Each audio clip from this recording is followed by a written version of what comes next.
Alright, here we are. Welcome to today's video where I'm going to be telling you all about tapering. We've got some massive events coming up. With the Hocker Runaway Half Marathon coming up this Sunday. We've also got Ultra Trail Australia and Sydney 10 a couple of weeks away. So this is everything you need to know to get yourself to the start line and get yourself a PB. So before we get into the nuts and bolts of the video, I want to put out a bit of a disclaimer. Everyone is an individual.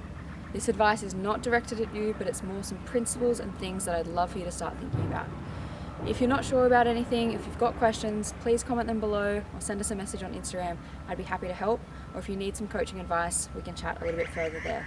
If you've got a coach, stick with what they've told you, stick with the plan, ask them questions around this taper period for you. If you don't have a coach, these are some things you can start to consider. But as a big warning, don't do anything drastic, don't do anything dramatic. Stick with what you know, stick with what's familiar, stick with what has worked for you in the past before. Don't just take my advice as gospel. These are just more things that I've experienced with both my own training and coaching my athletes, and also what I've learned through courses and education and all these other things. So that's the disclaimer. We also have a podcast all about tapering that I released a couple of months ago, so I'll have that linked below if you want some more detail on a little bit more of the science and theory behind it, and also some examples of how to actually tackle a taper in terms of sessions, kilometers per week, a little bit more of that detail. Enjoy. Alright, so number one, the most important thing we need to think about is reducing our overall training volume.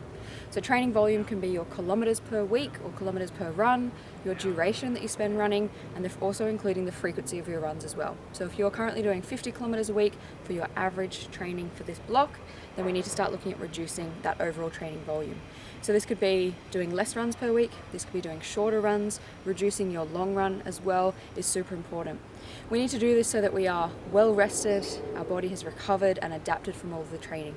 You would have spent 6, 8, 12 weeks, maybe 6 months training for this event, and you would have been working hard. We kind of get into this zone of what we call overreaching, where you're not quite overtraining hopefully, but you are pushing those boundaries, pushing the limits, and you're probably not getting enough recovery.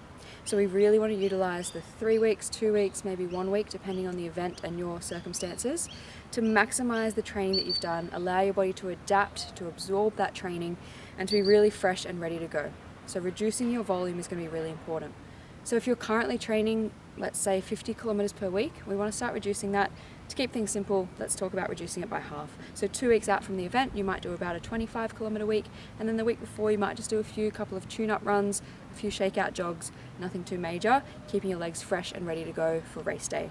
But reducing that training volume, it's going to be individual to each person, but really important that we focus on that as our number one. Now, what a lot of people overlook is maintaining our training intensity. So we want to think about training volume as our kilometers or our duration per week, and then our training intensity, which is when we're increasing our heart rate, increasing our RPE or our rate of perceived exertion, and we're doing more of those harder, faster interval sessions. We don't necessarily need to get rid of these completely in the weeks leading up to our event. We want to still maintain some intensity throughout that period, but just at a reduced volume. So for example, if your normal interval session or the weeks leading up to the event a month out was something like 5 lots of 1 kilometer efforts with a 2-minute jog in between. In those taper weeks, 2 weeks out from the event, you could still do a similar structured training session, but just with less volume. So something like 5 by 400 meters instead, at a similar intensity or similar pace, similar effort, but just with less volume. So you're not going to end up so fatigued the next day. You hopefully won't have any DOMs or sore muscles from that session, but you'll still have that sensation of running fast, because we want to get to the start line of the event feeling like we're ready to go. If we've just spent 2 or 3 weeks just slowly jogging, plodding along, we might not have that same feeling, and there are some neurological adaptations, some hormonal adaptations that we get from those faster intensities that we don't get so much from that zone 2 or lower intensity efforts. So maintaining some intensity. In saying that, if you're someone who hasn't been training intensity or high intensity throughout your training block, if you've just been doing purely easy jogging, maybe a couple of tempo runs, then it's not something that I would suggest adding in. What we want to do is remove any extra variables or any changes. We want to maintain our intensity if we've already got some, but we don't want to be adding on top of our training load. We want to reduce that training volume, maintain the training intensity, and some other factors that we're going to talk about now. So the next thing that's really important to think about is your nutrition. We hear a lot about carb loading, what to eat before a race, everyone's favorite pre-race meal. It's really important to start considering those things. The number one rule of thumb, now I'm not a nutritionist, not a dietitian, but anecdotally and from the clients that I've worked with, what we always encourage is don't try anything new. So if you suddenly hear of this magic recipe that's worked for Kipchoge as his pre-race meal, and you try it the day before your race having not eaten that food before, not a great idea. Everyone's GI systems, digestive systems, they're all really different. So we need to make sure that we're sticking with what we know, sticking with something that's familiar. So if you always have pasta, that's probably going to be a safe option for you, provided you always feel good after that. For some people it might be pizza, for some people it might be a steak. We're all really different. But some really key principles to think about are carbohydrates. They are a really easy fuel source. Easy to digest carbohydrates are super important. Reducing some of that fiber intake, reducing our fat intake and protein intake. Now this is nothing to do with following the healthy dietary guidelines as our overall general nutrition plan, but what we need to be really specific about in those couple of days leading up to the race is what we're having, what we're taking on, and how that's going to help fuel our event. So things that are really easy to digest with low fiber, meaning that we're going to be feeling a little bit better on race morning and not needing too many toilet stops. So something familiar, something easy to digest with carbohydrate focus.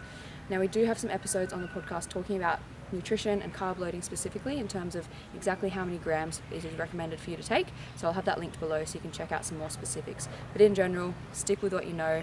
Make sure you are eating enough as well. So don't be in a deficit so that you're coming into race day feeling fueled and ready to go. The last few days before, focus on carbohydrates. In terms of the night before and the morning of, that's going to be super individual to what you're used to. Maybe checking what time your race is on as well, because if you've got a later start and maybe you normally run at 5 a.m. but your race doesn't start till 9 a.m, you're going to need to modify some things in terms of what fuel you're getting in the morning, because it is that later start and you might get a little bit hungrier than usual. Same if it's the other way around. If you don't normally eat before a run, but maybe you're starting to think maybe you should be fueling that, start practicing those things a few weeks out from the race so that you know exactly what to expect. So something else that comes alongside our nutrition and fueling strategies is our hydration. Now, depending on the event, particularly the duration of the event, but also the climate or the weather during the event, is going to really manipulate how you focus your hydration strategies. In general, it's really important to just always be hydrated, right? So just drinking plenty of water throughout the day as you normally would. If you're someone who doesn't normally drink a lot of water or it's something you're trying to work on, then really focus on that in that week leading up to, but particularly the 2 days before as well as the day before. You don't need to completely drown yourself and flush your system, because what tends to happen is we drink too much water and then we start to lose our electrolyte balance, which is really important to maintain when we are looking at staying hydrated. You could potentially looking at adding a little bit more salt onto your food or adding in some electrolytes, but it's really, again, an individual approach and something that you need to practice, a little bit of trial and error to make sure that you're doing the right thing that works for your individual body. Some people sweat a little bit more, some people's sweat is a little bit more salty, so all those different factors come into it. The weather conditions, the time of day, and the duration of the event also play into it. So there's no real hard and fast rule, but making sure that generally you're staying hydrated, you're staying well fueled, it's going to be really helpful for race day. Now, before we move on from the nutrition and hydration section, I think something that's really worthwhile mentioning is the influence that our training has on our immune system. When we're in a really big, intense training block, our immune system can start to become compromised because we're training so hard. We're spending a lot of time in a really stressed state or fight or flight mode. We're maybe not getting enough nutrition in and recovering enough. We're maybe not getting enough sleep and rest that we need. So our immune system can be compromised. It can start to kind of push through that training block. You might feel really good and you're just kind of pushing. And then as soon as we start to reduce things, people often get sick. I know for myself, I've often had a cold or flu a couple of days before a race, and I've heard from other people that this is really common for them as well. So it's just something to be mindful of. For a lot of us, there might not be a lot that we can do, but just thinking about things like your vitamin C and your zinc and some other vitamins and minerals that are really helpful for your immune system. If you're not getting in enough fruit and veggies, adding some of this in, but again, being really mindful with the fiber intake. When we increase our fruit and veggies, we get more fiber, which generally speaking is good for us and really healthy and important. But when we're a couple of days out from race, it can have some effects on our digestive system. So maybe looking at things like a vitamin C powder or something like that, or a tablet, could also be really helpful. Trying to get a lot of rest in is going to help with this as well, and just being aware. So thinking about where you're going, maybe not going out to a party 2 nights before because you might pick up something from there, and just accepting that it is a part of this process. It is really common. People do often get sick a few days out from the race, and often it is just our body finally having a chance to breathe and then working through whatever's been kind of underlying for a while. So if we have a really nice, well-structured program, really well periodized with enough deload, enough rest, We're trying to de-stress as much as possible. We should be okay. But just thinking about those other extra things that we should be on top of most of the time anyway, but sometimes with life stress and training stress, we kind of forget about those things. Use this taper period as a really good opportunity to get on top of those things, the vitamin C, the zinc, and anything else that you think might help with your immune system and your health, even if it's just a placebo effect, might be worthwhile trying. On that note, sleep is super important, but it's not worth losing sleep over. If you're stressing so much about trying to get all this extra sleep in and then you end up losing sleep over it, it's not worth it. What we need to know is overall, to live a generally healthy, happy life, we need to be averaging that 7 to 9 hours of sleep per night. If you're a shift worker or you've got kids or a newborn or any other factors that affect that, that might be really difficult for you, and you might feel almost this extra pressure, or you might feel like you've got this reason why your race might not go so well because you're not sleeping so well. Our body's really adaptable and resilient, and it can handle a lot of stress. The more sleep we can get, the better. So if you can get more sleep, try and do so. Try and get into a nice bedtime routine, get off the screen if you can, eat your last meal a couple of hours before you plan on going to bed. Set yourself a nice little routine. If you can get the extra sleep, that's fantastic. If you've got circumstances that mean you can't get that extra sleep, it's okay, do what you can. Try and rest as much as possible. Something else that I would suggest as well is looking at the time that your race is going to start. If it's really early, or if you need to travel to the race on the morning of, and you're going to have to get up much earlier than you normally would, it might be worth playing around with practicing getting up at that time. You know, maybe your last couple of long runs you could do at that time to kind of get your body used to that body clock, that rhythm, being awake at that time, digesting your breakfast at that time, all of those kind of factors as well. Some people as well, a couple of days before the race or even the week before the race, start getting up at that time and going to bed a little bit earlier to get their body into that rhythm. That might not work with your schedule and structure, so that's totally okay. But just at least being aware of what time your event is, and if you can match that up with your sleep a couple of days out, or at least for some of your training runs, that might be really helpful. But getting that 7 to 9 hours is going to be really, really valuable if you can manage it. So try and prioritize it as much as possible. Now, the last thing I wanted to talk about in terms of the structure and the practicality of your taper period is strength training. Now, if you've got a race 1 week away or 2 or 3 weeks away, it's probably not a great time to start strength training. I'm a big strength training advocate and I think everyone should be doing it, but if you've got a race in a couple of days, a different stimulus, a new stimulus, you're going to probably end up quite sore and not feeling as fresh and ready to go. But if you are someone who is currently doing strength training, kudos to you, you're doing great. What we need to think about is tapering off our strength training similar to how we taper off our running. So again, thinking about reducing that volume. So if you would normally do 4 sets of 10 back squats, we can reduce that down to 3 lots of 6. Still maintaining a similar intensity. You don't need to push the weight to your max and do, a 5 rep max on those sets, but still maintaining some level of intensity, but just really reducing the volume. So cutting back some reps. A couple of other things we can start to think about, which we would normally encourage for most of your strength training, but things are different during the taper period, are things like thinking about your eccentric phases or tempo. So eccentric being when we're doing a squat, this is lowering phase. This is our eccentric part. When we're coming down, when we come back up, that's concentric.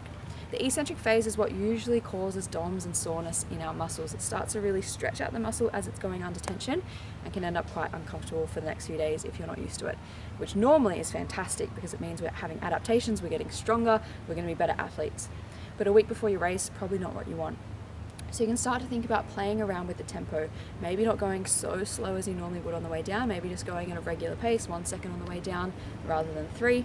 Some other things we can start to play around with are things like our range of motion. So if you would normally do, for example, a full depth lunge, maybe we start to just reduce that range of motion. Or if you do a single leg sit to stand all the way down to a bench, maybe we can elevate you slightly so you're not traveling through such a large range of motion. Normally, again, this is something that I would encourage and would love for you to do, but we're trying to reduce that soreness, reduce the fatigue, and reduce our overall training stimulus and training volume so that we can be fresh for race day. So if you're currently doing strength training, maintain it, but reduce that volume and don't try anything new.